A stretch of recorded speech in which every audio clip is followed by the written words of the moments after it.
Do you want to know how to do a super clean fade with a beard blend and crispy line? Well, let me show you.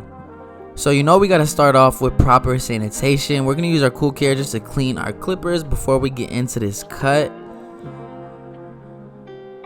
But we're going to go ahead and start by debulking with our 2-guard with the lever all the way open. As you can see, his last cut was a taper, but he wanted to switch it up for the summertime and go with something a little cleaner, a little tighter on the sides. So to begin this haircut, we're going to debulk with our 2-guard open. And I'm being sure with this 2-guard not to take it up too high, because again, we want this fade to drop and we don't want it to be, too high up. So we might need to come back later with our 2-guard, but I'm just using it to clear off some space so we can have a nice clean canvas to work with. So now we're going to start with our bald line, and we want to make sure that we start it at the end of the eyebrow and drop it below the occipital bone, which is the bone that tends to stick out in the back. And we want to make sure we build on a nice clean foundation. So as you can see, we're going to shave down the bottom. Sorry, my camera goes in and out of focus. That's the problem with the POV, especially with the DSLR camera. The autofocus is kind of shaky and does what it wants. So I'm going to try my best to clip it clear. Now on the other side, again, we're going to start at the end of the eyebrow, round it behind the ear, and drop it towards the back. And you want this line to be symmetrical. It doesn't have to be perfect and sharp, but you want to make sure that it is even on both sides. Now we're going to follow it up with our shaver to get it a little closer to the skin. And you can see the back of his neck is a little sensitive. It breaks out, and those aren't ingrown hairs. That's just acne. But our client still prefers to use a shaver, so we're going to do that. And it honestly is a lot easier for him to keep up with the acne on his neck when he has a haircut, because he can, exfoliate the area better. So now we're going to come in with our lever open right above that bald line, and we're going up about 1/4 inch here. And now we're going to close that lever all the way to get rid of the line in between. And you see, it wasn't really difficult on this hair texture. Now we're going to move on to our 1-guard open, and we're going to do the same exact thing. Go up just slightly higher, and this is about 1/4 inch. I always say a finger's width because it's equivalent. All that means is put your finger at the bottom of that guideline and make that next guideline the width of your finger.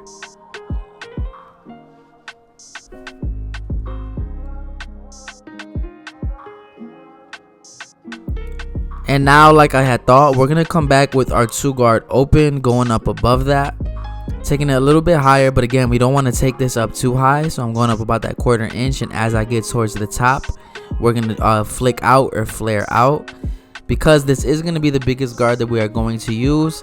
And then above this, we're going to come in with some clipper over comb.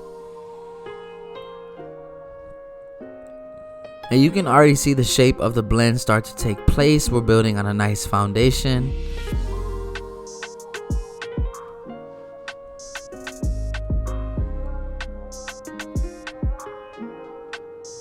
And now to blend into the length on the sides. And this isn't going to be perfect, but we want to debulk and blend as best as we can. We're going to do some clipper over comb. Now all you want to do with this comb is come in and flare out with the comb slightly. And then any hair sticking out of the comb, you're going to get rid of with your lever all the way open on your clipper. And as you can see, it's not perfect, but what it does is save time. So that way you don't have to go to the 3-guard and the 4-guard. And it still end up looking like this, So we're going to come in with the clipper over comb. And then after that, we'll use thinning shears to go ahead and soften up that transition. And now we're going to start blending down with our 1.5 open. As you can see, we're going to come in open, and if it isn't doing the job, you'll see me close that lever as I just did. And the camera did go out of focus here, but we're just continuing to work with this 1.5, and little by little you can see it start to come together.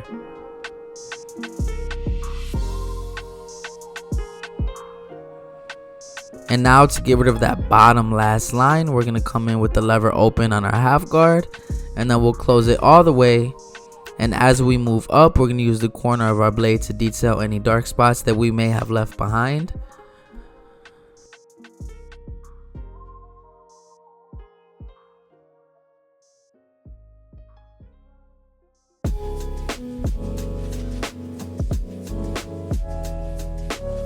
And we're still working with the half guard towards the back. And in the back, you usually have to put a little more attention to detail just because all the dark spots and crevices. And now to smooth out the top, since we are going to keep the length, we're going to grab our 2 guard open and go with the grain. That is kind of debulk the area, so that way it could transition into the sides, you know, nicely without it being super poofy on the parietal ridge. Now we're detailing with that 1 guard going back, trying to get this blend to look right.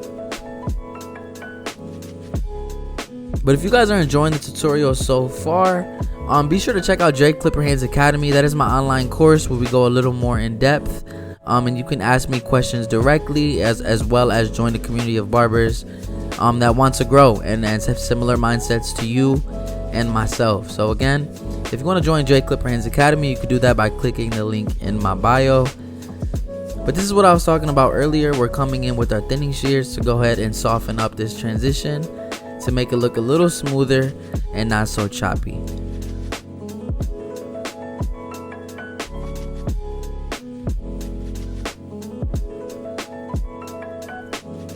And now what we're gonna do is go ahead and frame out his bar and arch area, because as you can tell, the front isn't super full, so we don't focus on getting the front to have the sharpest line in the world. We kind of want to make it as symmetrical as possible towards the middle, and we kind of keep the corners natural, so that way he has some hair to kind of pull forward.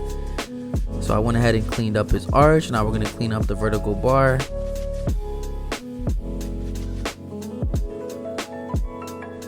And now to get into the beard blend, we're just going to come in with our trimmer and establish that bald line in the middle of his ear, and we're going to blend down from there. Now all this is really a reverse taper.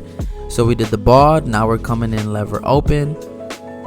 Now to get rid of the line in between, I'm coming in halfway. And as you can see, it already blended out that line. Super simple, super easy. Now we're going to come in with our 1 guard open and continue to blend down. And we are still doing the same width, about that 1/4 inch, but we're just doing it in the opposite direction as opposed to fading upwards, right? And actually, I just believe the beard to be a little easier to blend as well. So we did the 1 guard open, then we closed it.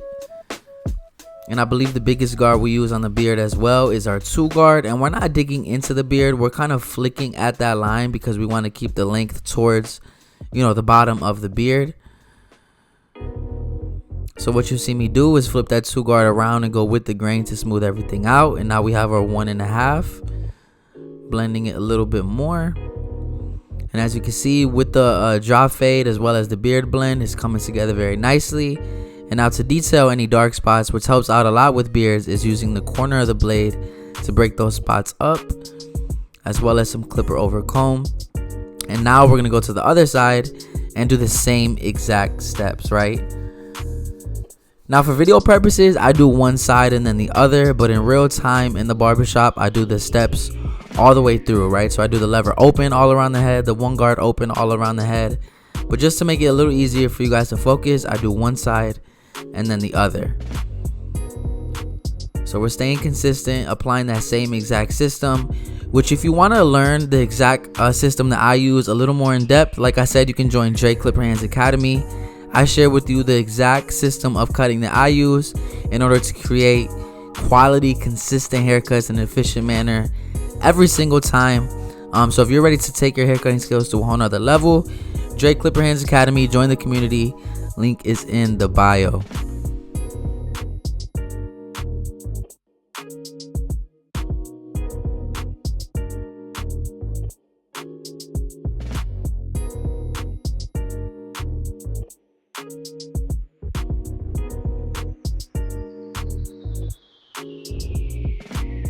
And now we're to our biggest guard that we are going to use. Again, that is our 2 guard open. So we're coming in, and you can really see the flick out motion that I'm utilizing, so I don't take the blend up too high. Coming in, flicking out, coming in, flicking out. Now we're gonna come in with that clipper over comb. And it can be pretty hard on this hair texture to blend into the top because it's so wavy and curly that it would give the illusion of it not being blended. But sometimes you have to move on and come back, and you'll realize that it's actually, you know, pretty blended considering the hair texture as well.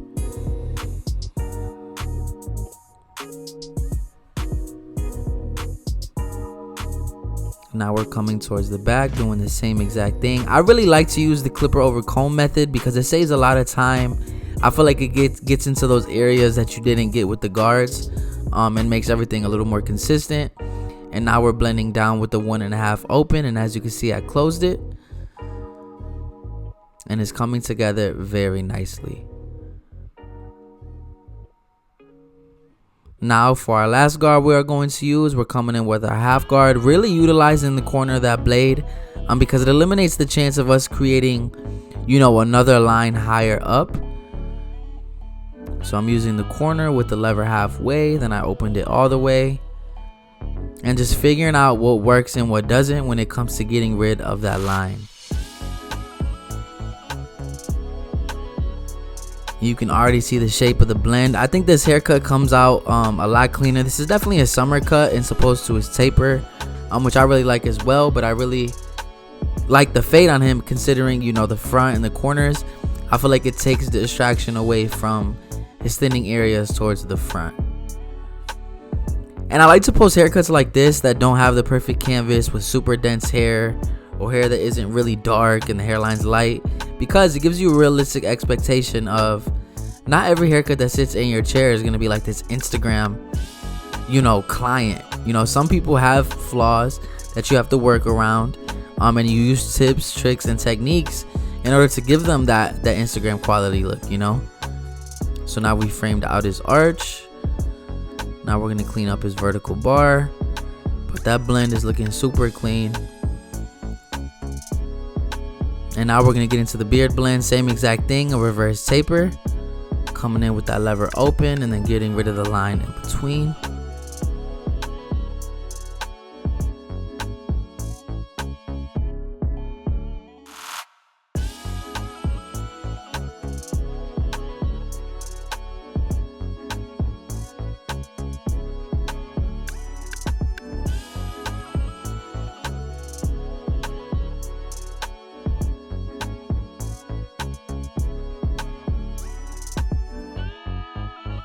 And if you're enjoying this content thus far, make sure to hit that subscribe button, hit that like button while you're at it.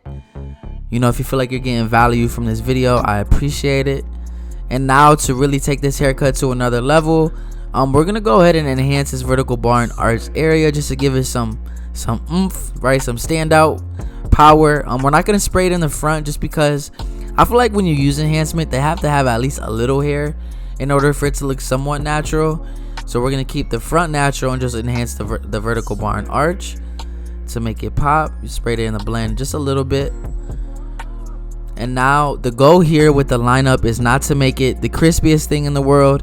It's to make sure that the hairs that do lay forward are as symmetrical as they can. Because again, we like to have hair to work with in order to pull forward towards the front. And sometimes less is more. A lot of times when we try to get that super crisp and clean line, we actually mess up the haircut or we mess up the beard, right? Sometimes when you do less, you step away and you come back, you realize, man, that was all it really needed in order for it to look sharp and crisp, right? So take that and apply it to your haircuts as well, especially on the beards. I know for me, when I was doing beards, I would always chase that sharp, crisp line. And then what I would do is I would take the beard too low, or I would cause heck of irritation on the client's skin. So sometimes line it up once, maybe twice, step away, and then come back and sharpen it up as needed, instead of chasing it and then messing it up. So now we're just framing out the mustache. We knocked it down to a 1 guard. And now we're using our trimmer to clean up the top. Now this is a big deal because this client, man, he rocked the Puerto Rican beard for the longest. We shaved off the mustache and we just did, the hair on his cheeks. And no diddy. And I always suggested, man, grow out the mustache. It's just not a good look. At least I don't feel when they shave off the mustache and keep the beard. So finally, we came to the agreement to have a short mustache, right? Not too long, and a longer beard. And I think it looks better as opposed to having it completely shaven. And now we're just framing out the bottom of the beard, trying to keep it as low and as wide as possible because we are in the process of letting it grow just a little bit longer, because this client either grows it out or cuts it off. And I was like, hey bro, man, we need to figure out what length you like and then keep it at that, you know, maintain that. Because sometimes clients just don't know. They'll cut it off, they'll regrow it, they'll cut it off, they'll regrow it. But I'm like, man, you know, we could keep it at a consistent length, right? So I suggested that, and that's what we're going to do. Now we're framing out the left side. And at this point in the haircut, I'm feeling confident. I'm liking the way it's coming together. And we're just putting the icing on the cake, especially with lining up the beard and doing the razor work. We're going to take this haircut to a whole nother level.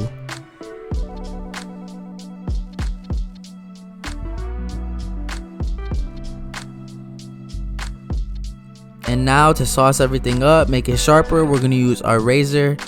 And now the goal with the razor is to stretch the skin in the opposite direction of which you're using the razor. So you'll see I'm coming backwards with the razor, so I'm pulling forward with my finger. And that's just to create tension, so that way we don't cause a cut or irritation on the client's skin. And I like to have my clients blow a bubble when doing the bottom portion of their beard, because, you know, it just makes it easier to get that nice crisp line without having to, you know, be super aggressive with the razor. And I always like to use the trimmer to shave the top of the beard hair if it's too thick, and then come back with my razor and line it up again. Because me personally, I like to use the razor on the beard with it dry, because I feel like with shaving gel, right, unless a client needs it, it gets really messy, right? If you're not able to let it dry and wipe off all the excess, it can just get messy, and I feel like it takes away from the beard. So if a client's skin can handle it without getting too irritated, I always like to do dry. So now we're doing the same thing on the other side.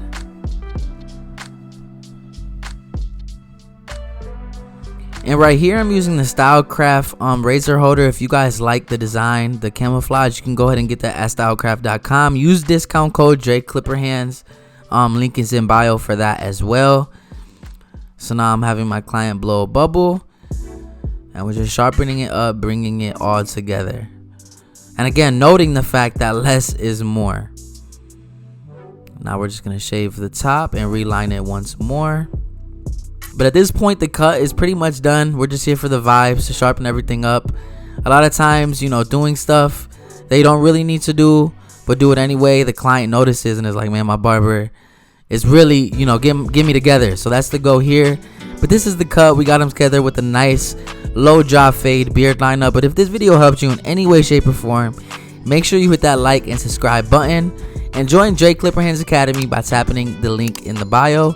I will catch y'all next time. So what they don't tell you about becoming a successful barber is you shouldn't start off by charging $100 a haircut, and you're not going to make this absurd amount of money without first getting clients in your chair. So what I've done is put together all the information that I've learned in my 9 years of being a barber into one place, where I teach you about the different forms of marketing that best suit barbering to get clients in your chair. So that way you don't have to filter through tons of content to find exactly what you need, as well as in-depth tutorials where I give you tips, tricks, and techniques to take your hair cutting skills to a whole nother level. So if that is something you're interested in, go ahead and join me at Drake Clipper Hands Academy. I hope to see you there.